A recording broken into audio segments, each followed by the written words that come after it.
Ова иницијатива за традиционалниот божичен ручник е на Горан. Горан, добар ден. Добар ден. Твоето презиме? Филипов. Горан, каде си работен? Во ресторан Моклишти. Што ти текна сега на овој божич, на овој бадник да дадеш ваква убава идеја? Па идејата беше моја, заедно со реализација на градоначалникот и на многу други општествено одговорни компании што се, за да може ни еден од ранлива категорија да не се осете дека е сам.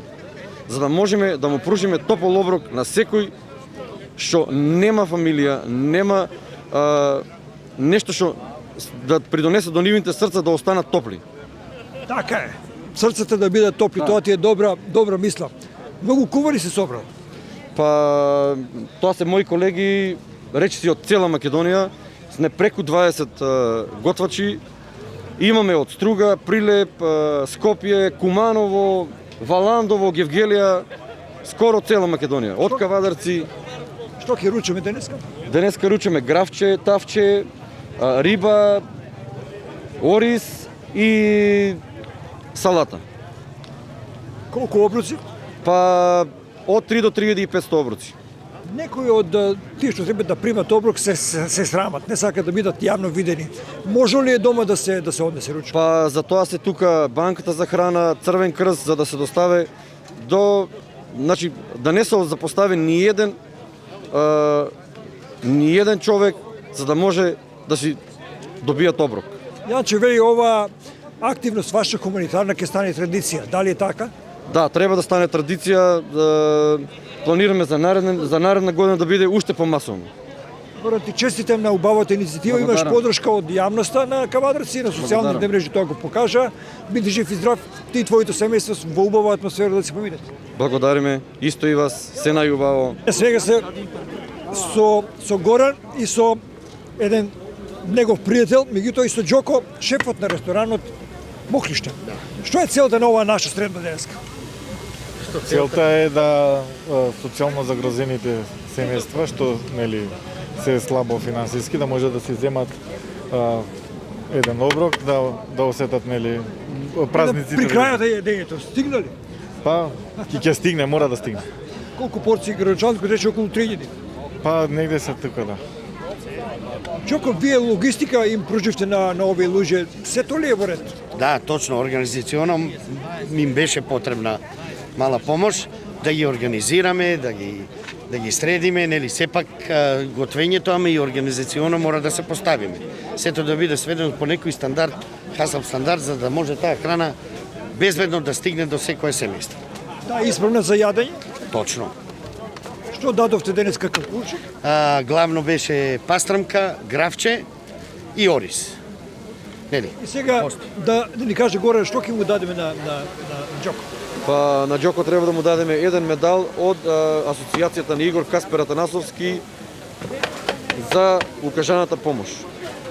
Од асоциацијата, Националната асоциација Гастромак, му заблагодаруваме за помошта на шефот Горан што му помогна да дојде да неговата идеја да ја реализира, па еден медал да се сеќава на нова за да може до година да направиме повише.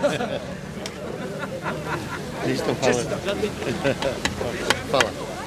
Роберт, како ја оценуваш ова активност, би рекол, невообичаена за Кавадарци?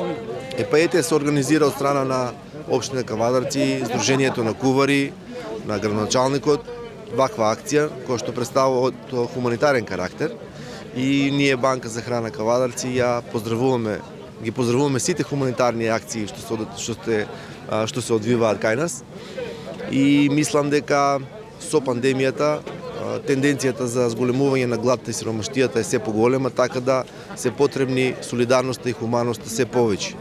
Од наша страна ние ќе се вклучиме како испомош да се достават поголем број на порции по селата. Прилика која бројка? Па колку ќе има толку, нема да шпекулираме. Имате ваши комитенти? Да. со таа бројка оперирате? Да. Ќе гледаме да ако може да му се достави по 2-3 порции за тоа што сепак тие луѓе имат потреба од дополнителен оброк, а оваа акција е баш тоа и да му се обезбеди еден достоинствен оброк на овој голем христијански празник. И би апелирал до сите чинители кои што се на територија на општина Кавадарци, Тиквешијата, државата да бидат што е можно посолидарни и да можат да обезбедуваат повеќе вакви акции за не само за Бадник и за Божиш, скоро за сите празници, бидејќи треба да им се помогне на сите наши сограѓани кои што имаат потреба. И уште еднаш ќе повторам дека што е можно повеќе хуманитарни активности се потребни на територија на општина Кавадарци и не само на нашата територија. Еден од спонзорите сакаме да интервјуираме, како се викате? Арсовски Панче, Панче, работен во фирмата Левиди Агро од Кочани, кој што дистрибуира и ориз. а вие го давате оризот за овој руч? Оризот е грав за овој... А, и гравот? Да, за Бадникарската ден го дониравме за да можат, нели, луѓето да тие Како што го немаат оценуваш да имаат. овој чин? Како го оценуваш ти како човек? А ја го оценувам како многу хуман гест, заради тоа што сепак пораката е тие што немаат да имаат, затоа што живееме во многу тешки времиња, а тие времиња сепак еден ручок или една вечер значат многу.